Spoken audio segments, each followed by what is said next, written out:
ये समय हंसने खिलखिलाने में व्यर्थ कर देने का नहीं है। अदिति, सती, तुम किस चिंता से व्यग्र हो दीदी?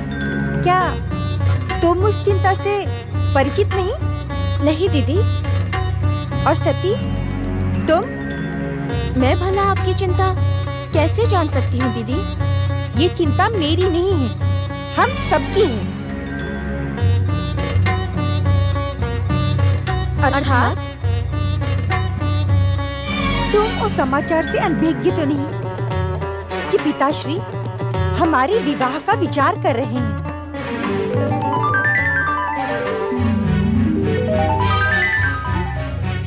भीरू स्त्रियों की भांति लज्जा करने की आवश्यकता नहीं है। हमें अपने भावी पतियों का निर्णय स्वयं करना होगा।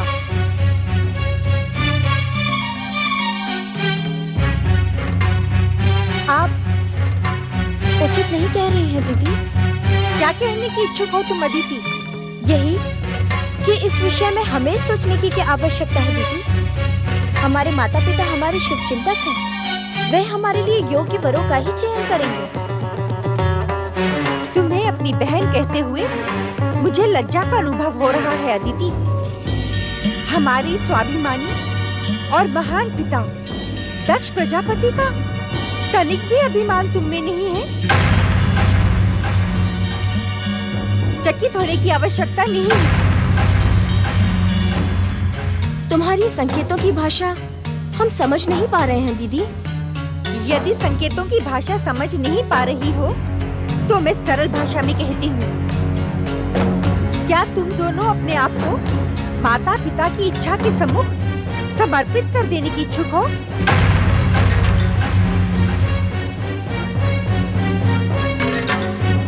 परंपरा तो ऐसी ही है दीदी। परंपरा? हम दक्ष प्रजापति की पुत्रियां हैं। ये पृथ्वीलोक हमारी संपत्ति है। सामाजिक परंपराएं हमें निर्णय लेने के लिए बाध्य नहीं कर सकती। किंतु क्या भविष्य तुम्हारे निर्णय को अनुचित नहीं कहेगा? भविष्य से भयभीत होकर स्थिति अपना सौभाग्य बदल नहीं सकती। अपितु अपने निर्णय से भविष्य को अपनी प्रशंसा करने के लिए विवश कर देगी। जानती हो क्यों? क्यों दीदी? क्योंकि दीदी को अपने लिए असाधारण महापुरुष पति की अभिलाषा है, जिसका निर्णय वह स्वयं करेगी। स्वयं।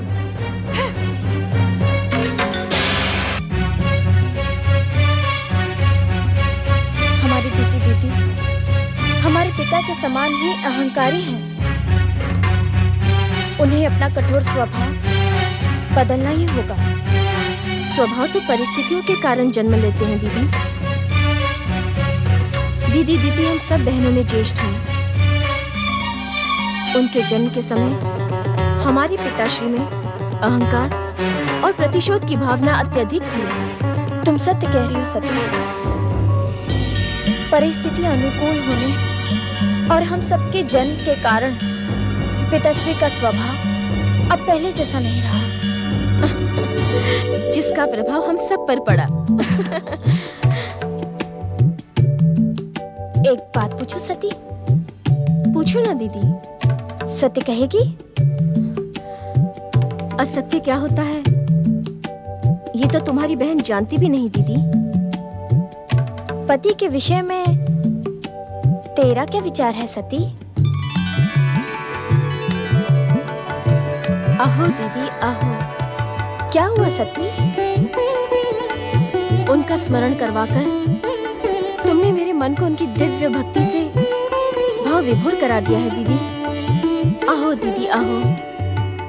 उनका स्मरण करवाने के कारण मैं तुम्हारी ऋणी हो गई हूँ। किंतु वे हैं कौन? जन्म जन्मांतर से मुझे आश्रय प्रदान करने वाले मेरे पति परमेश्वर महादेव शिव हैं दीदी। उनके अतिरिक्त मैं किसी और के विषय में विचार भी नहीं कर सकती। किंतु माता पिता ने इसके विपरीत निर्णय लिया तो? निश्चिंत रहो दीदी। श्री महागणेश की लीला और महादेव शिव की इच्छा के कारण माता पिता महादेव को ही मेरा कन्यादान करने के लिए विवश हो जाएंगे।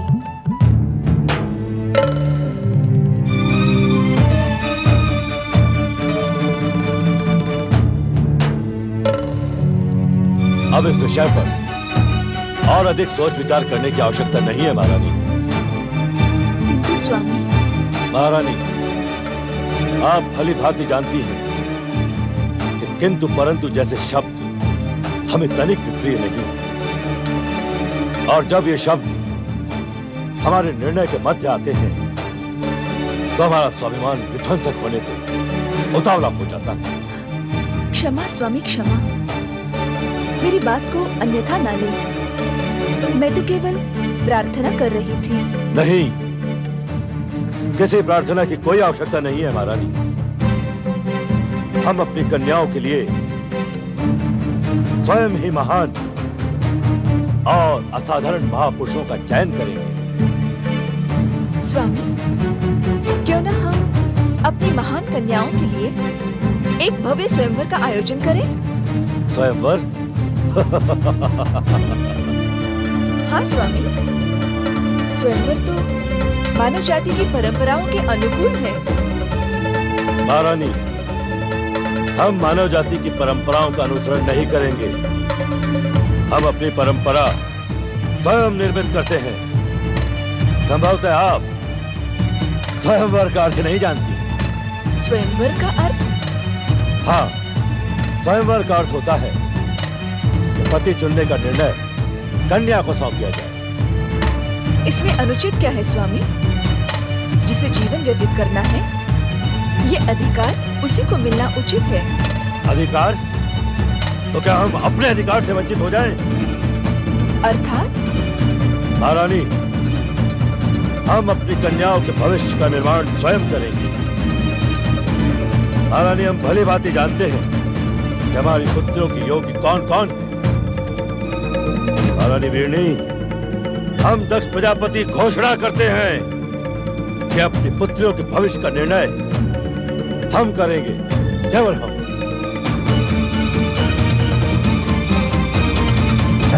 पुत्र दक्ष। रामदेव, आप इस समय यहाँ? पुत्र, तुम्हें चिंता मुक्त करने के उद्देश्य से ही मैं यहाँ प्रकट हुआ हूँ। चिंता? दक्ष प्रजापति को चिंता? इस पृथ्वीलोक के एकमात्र प्रजापति दक्ष प्रजापति को चिंता? रामदेव, जिस दिन चिंता को अपने अस्तित्व से मोह समाप्त हो जाएगा, उस दिन वो दक्ष प्रजापति की ओर आंख उठाकर देखने का भी तो साहस करेगी। स्वामी, परम पिता ब्रह्मा जी परम आदरणीय हैं। वे किस उद्देश्य से यहाँ पधारे हैं, आप सुन तो ले। हम भली भांति जानते हैं कि कौन कितना आदरणीय है। किस उद्देश्य से आए हैं आप यहाँ? पुत्र दक्ष, तुम्हारी पुत्री और हमारी पौत्री प्रिय सती का विवाह महादेव शिव से पूर्व निश्चित है।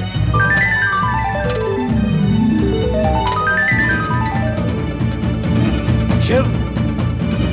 क्या आपने सोच भी कैसे लिया ब्रह्मदेव कि हम अपनी प्रिय और तेजस्विनी पुत्री सती का विवाह उस धन धड़क बबूधारी शिव से करेंगे? असंभव।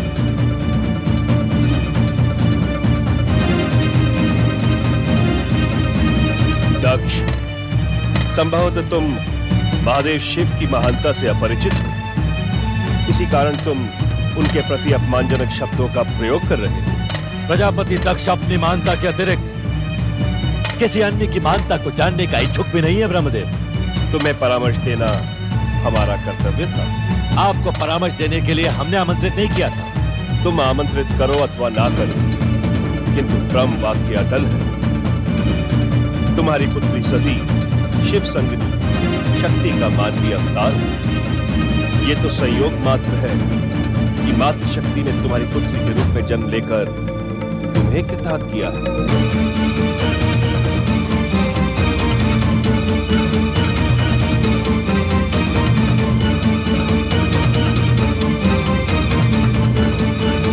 तुम्हारी पुत्री के रूप में जन्म लेकर शक्ति रूपी सती हमारा आदेश मानने को विवश है ब्रह्मदेव।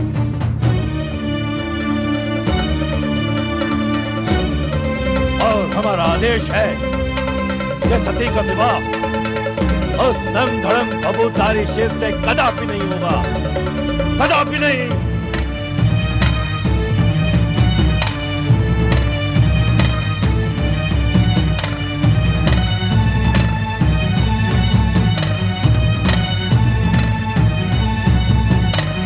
तुम्हारी इच्छा मात्र से सृष्टि का अटल सत्य और ब्रह्म वाक्य बदल नहीं सकता पुत्र दक्ष।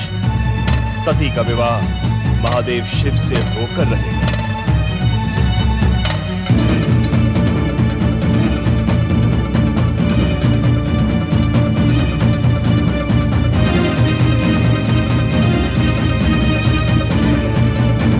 असंभव। पिताश्री के दृढ़ निश्चय से तो ऐसा प्रतीत होता है कि वे तुम्हारी मनोकामना किसी भी मूल्य पर पूर्ण नहीं होने देंगे। पिताश्री के निर्णय से अधिक प्रभावी होगी शिव इच्छा। पिताश्री कुछ भी कर लें, परंतु सती का आश्रय शिव के अतिरिक्त अन्य कोई भी नहीं हो सकता।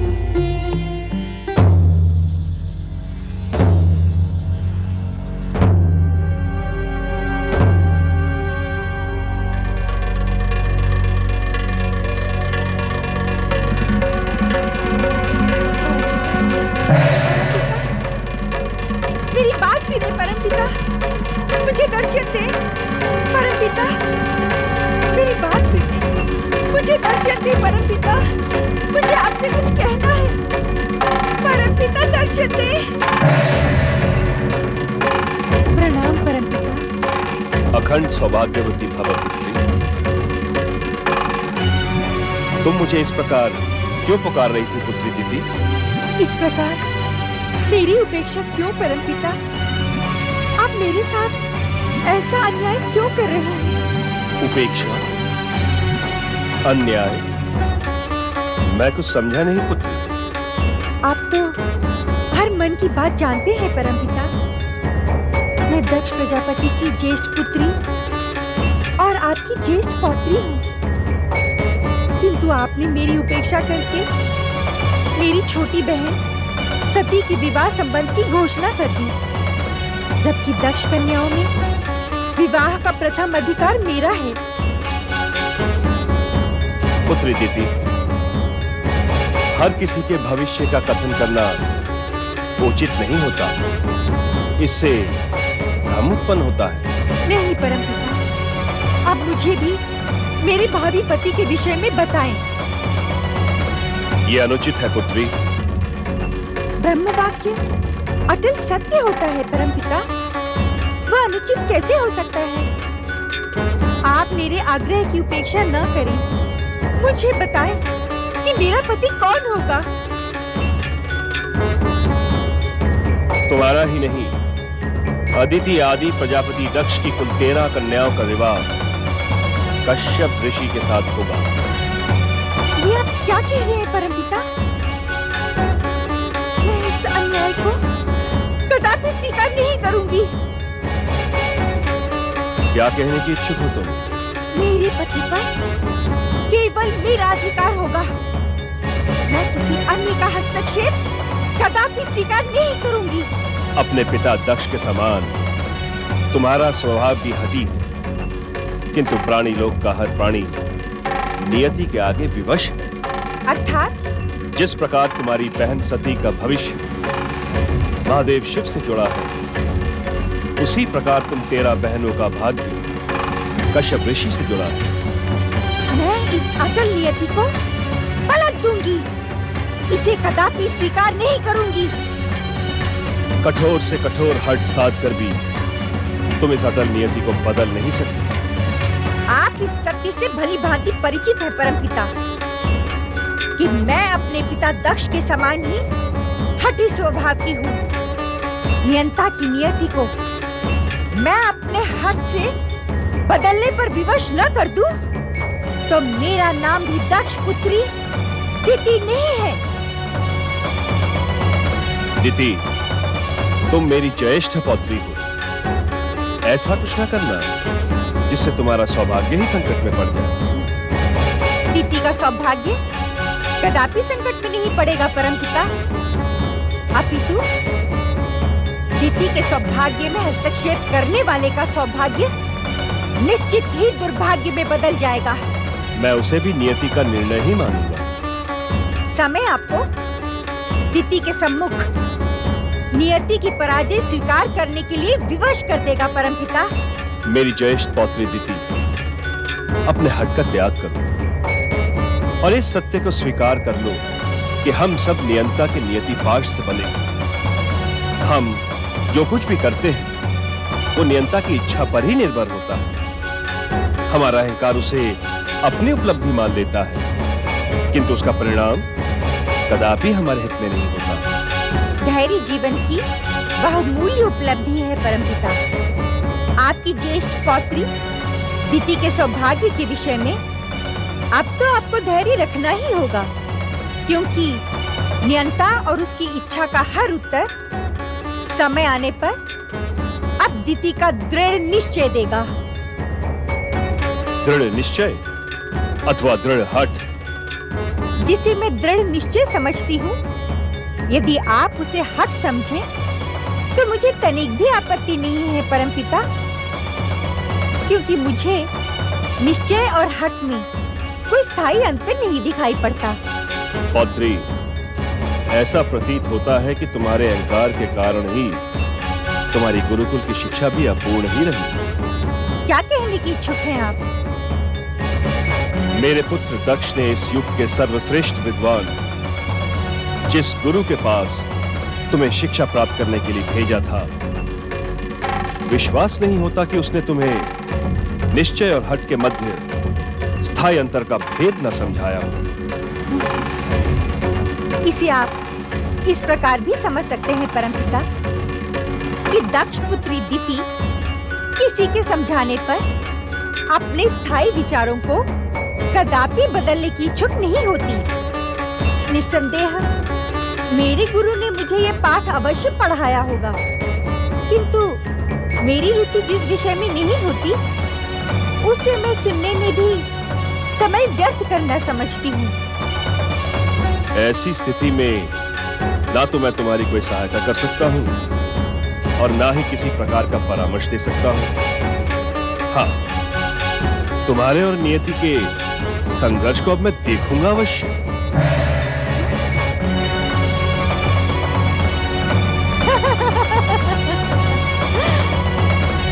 अवश्य देखना परमपिता, अवश्य। दीति और नियति के रोमांचक संघर्ष में अब विजय दीति की ही होगी, दीति की। नारायण नारायण श्रीमन नारायण नारायण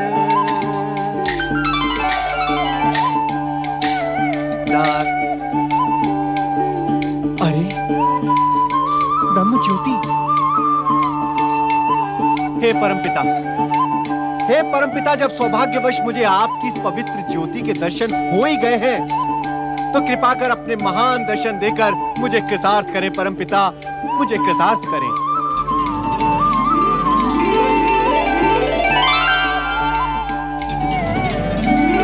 नारायण नारायण। विश्राम के समय इस प्रकार कहां भटक रहे हो नारद? परमपिता, भटकना कैसा? भक्त तो हर समय अपने भगवान को ही खोजता रहता है। नारायण नारायण। इस प्रकार क्यों नहीं कहते नारद कि तुम्हारी जिज्ञासा के बढ़ते आकार ने तुम्हारी रात्रि की निद्रा भी छीन ली है? हाँ परमपिता, ये मेरी जिज्ञासा का ही परिणाम है कि जन कल्याण में लगी मेरी भावना मुझे आप जैसी परम शक्तियों के सहज ही दर्शन करवा देती है। मैं तो अपनी जिज्ञासा को शत शत धन्यवाद ही दूंगा। नारायण नारायण। उचित है, तुम अपनी जिज्ञासा को धन्यवाद दो। मैं ब्रह्मलोक प्रस्थान करता हूं। परमपिता, जब सौभाग्य से मुझे आपके दर्शन मिल ही गए हैं, तो मेरी जिज्ञासा का शमन करते हुए मुझे इतना भी बता दें कि आप आ कहां से रहे हैं? हम प्रजापति दक्ष को परामर्श देने गए थे नारद, किंतु उसने हमारा अपमान किया। नारायण नारायण। परमपिता, अहंकार करना एवं हरेक का अपमान करना तो भैया दक्ष का स्वभाव बन गया है। इसमें आश्चर्य कैसा? परंतु इसका परिणाम शुभ नहीं होगा। अहंकारी का परिणाम शुभ हो ही नहीं सकता परमपिता। किंतु दक्ष कन्याओं का भविष्य क्या होगा परमपिता? तुम्हारी जिज्ञासा ने प्रश्न बनना आरंभ कर दिया है, तो सुनो नारद। अपनी दिव्य दृष्टि से दक्ष कन्याओं का भविष्य देखकर हम स्वयं चकित हैं। नारायण नारायण। परंतु ये समय उस भविष्य को बताने के लिए अनुचित है। केवल इतना जान लो, महादेव शिव और प्रजापति कश्यप ऋषि प्रजापति दक्ष की जामाता बनेंगे। किंतु परमपिता। अपने किंतु के लिए भविष्य की प्रतीक्षा करो नारद। परमपिता।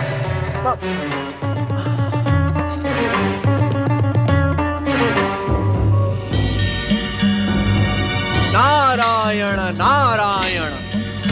ओम महागणेशाय नमः स्वाहा। ओम महागणेशाय नमः स्वाहा।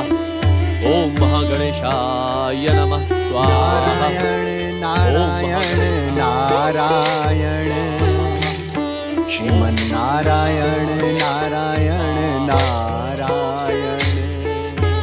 ओम महागणेशाय नमः स्वाहा। ओम ऋषि कश्यप। महागणेशाय नमः स्वाहा। नारायण नारायण। प्रणाम देवर्षि। कश्यप आश्रम में पधारकर आपने हमें धन्य कर दिया है। आपका स्वागत है देवर्षि। आपने यहाँ पधारकर मेरे सौभाग्य में वृद्धि की है देवर्षि।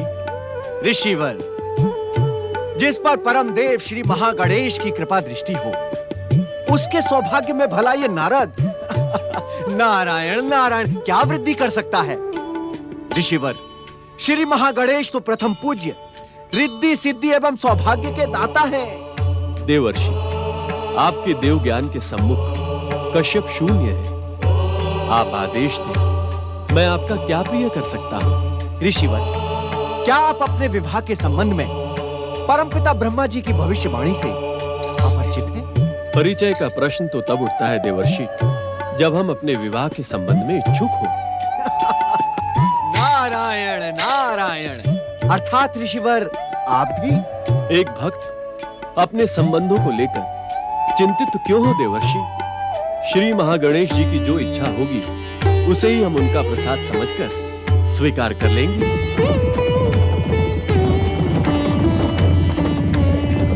आपके विचार श्रेष्ठ है ऋषिवर। भविष्य आपके पद चिन्हों पर चलकर धन्य हो जाए। नारायण नारायण।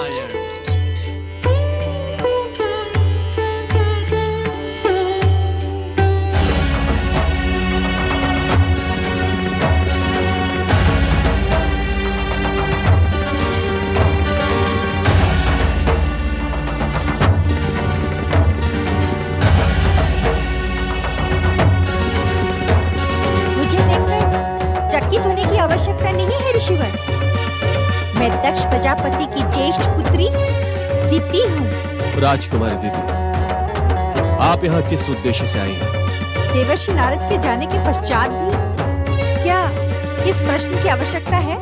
हाँ, क्योंकि देवर्षि नारद ने मुझे आपके विषय में कुछ भी नहीं बताया है। आश्चर्य, किंतु देवर्षि नारद का स्वभाव तो ऐसा नहीं है। ऋषिवर, परमपिता ब्रह्मा जी की भविष्यवाणी के अनुसार आप मेरे पति होंगे। इसी कारण मैं आपकी महानता की परीक्षा लेने आई हूँ। किंतु ये अनुचित है। अनुचित? क्या अनुचित है ऋषिवर? बिना माता पिता की अनुमति किसी भी कन्या को पर पुरुष के समीप जाना नीति और मर्यादा के विरुद्ध है। आपको इस बात का ज्ञान कैसे है कि मैं माता पिता की अनुमति के बिना यहाँ आई हूँ? आपके माता पिता आपको इस प्रकार यहाँ आने की अनुमति कदापि न देंगे।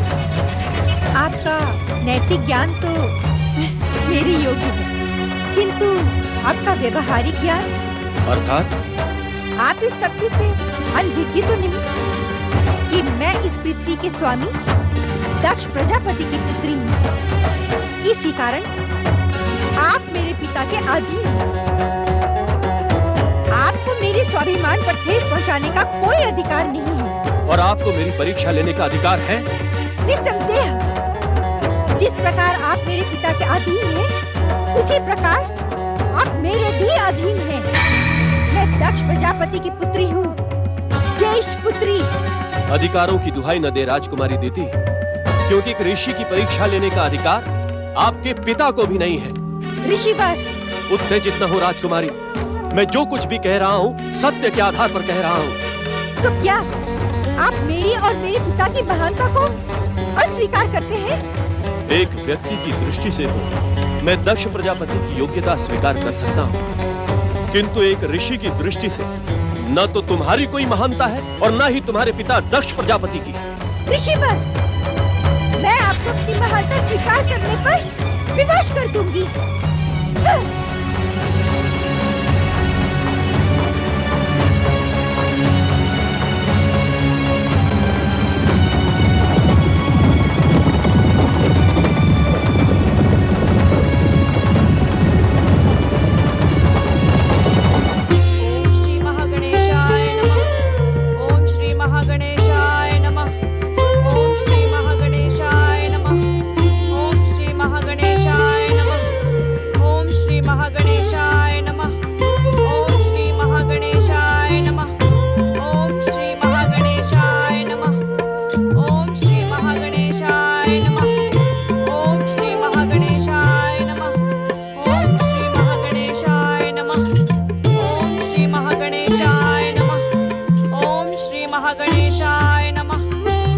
प्रजापति दक्ष पुत्री देवी दिति पधार रही हैं।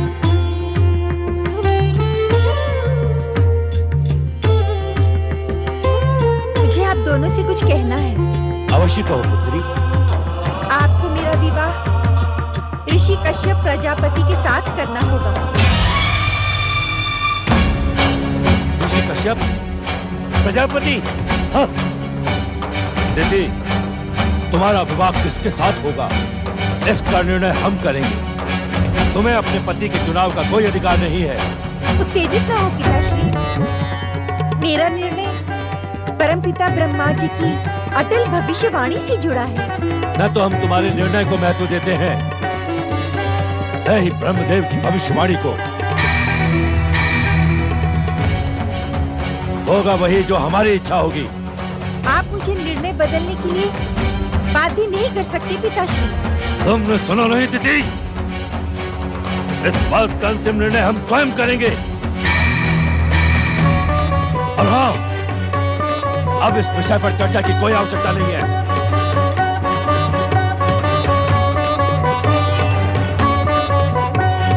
वे तुम्हारे पिता है दीदी,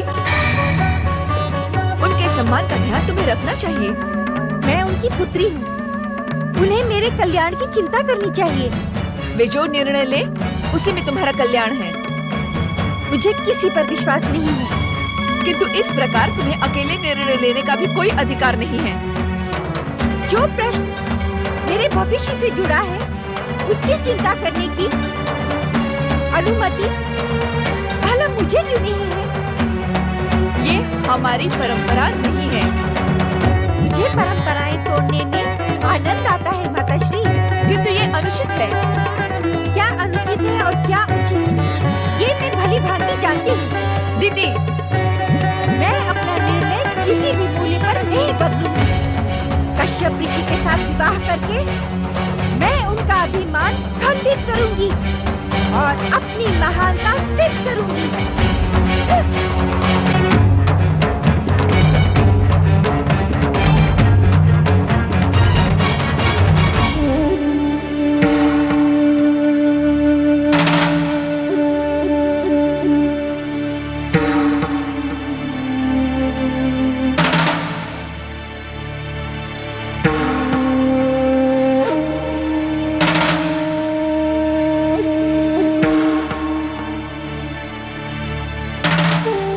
स्वामी, इस समय हमारे जीवन में जो घटनाएं घट रही हैं, वो हमारे भविष्य के लिए शुभ संकेत नहीं है।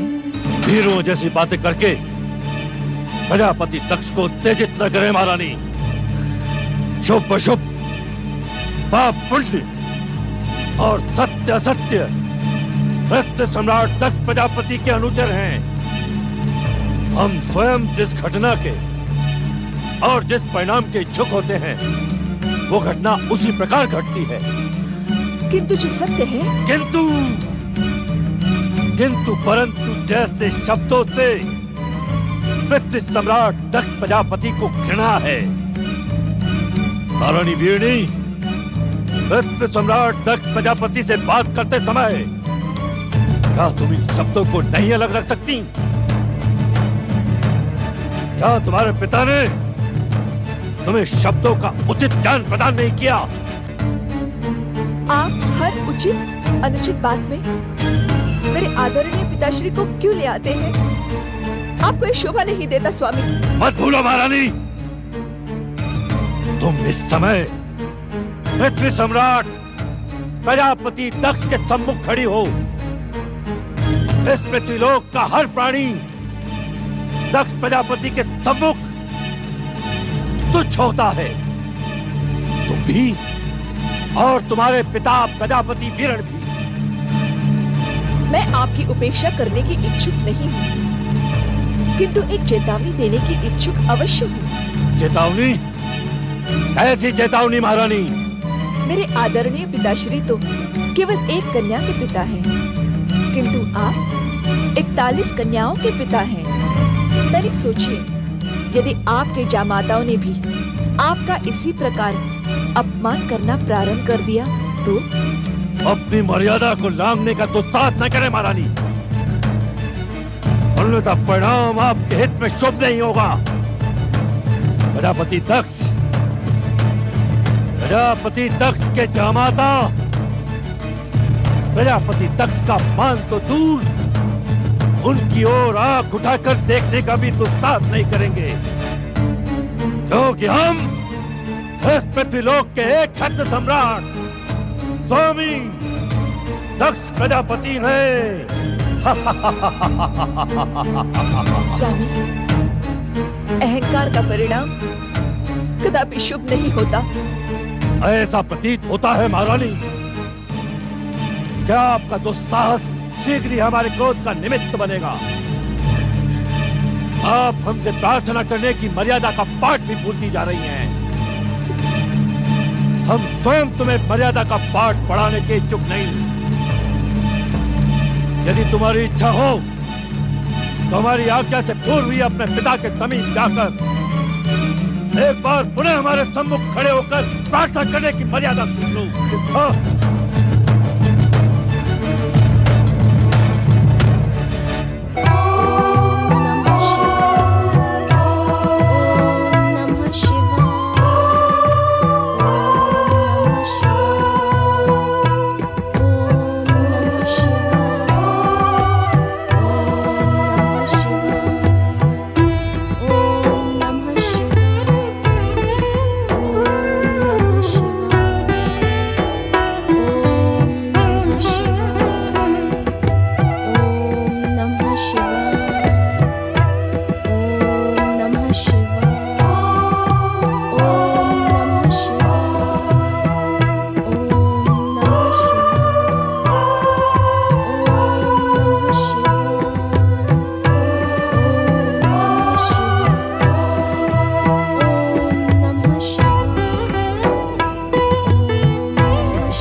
मुझे तुमसे ऐसी अपेक्षा नहीं थी। तुमने दक्ष महल में शिव पूजा का साहस कैसे किया? ये साहस नहीं है पिताश्री, ये तो अपने आराध्य और स्वामी के प्रति समर्पण है। हाँ, समर्पित होने के लिए तुझे वो नन धड़ंग औगड़ शिव मिला है? अरे सोच, दक्ष महल की सुविधाओं में रहने वाली तू और अवधूत के साथ कैसे रह पाएगी? मैं तो जन्म जन्मांतर से इन्हीं के साथ रहती आई हूँ पिताश्री। इस संसार की समस्त सुख सुविधाएं विश्वेश्वर शिव की एक क्षण की समीपता के सन्मुख शून्य है। तेरी बुद्धि भ्रमित हो गई है, जो उस नंग धड़ंग त्रिशूलधारी की महानता का असत्य बखान कर रही है। सावधान पिताश्री, आपकी दुर्भावना आपके दुर्भाग्य का कारण भी बन सकती है। क्या? मेरी पुत्री होकर मुझे ही चेतावनी देने का दुस्साहस करती है? मैं शिवलिंग को ही उठाकर फेंक देता हूँ। शिव, तूने तक प्रजापति का अपमान करने का दुस्साहस किया है। मैं प्रतिज्ञा करता हूँ कि एक दिन तेरा घोर अपमान करूंगा, घोर अपमान, और तेरा विवाह शिव से कदापि नहीं होगा। हाँ, आप समझते क्यों नहीं है पिताश्री? पूरे संसार में शक्ति का आश्रय एकमात्र शिव ही है।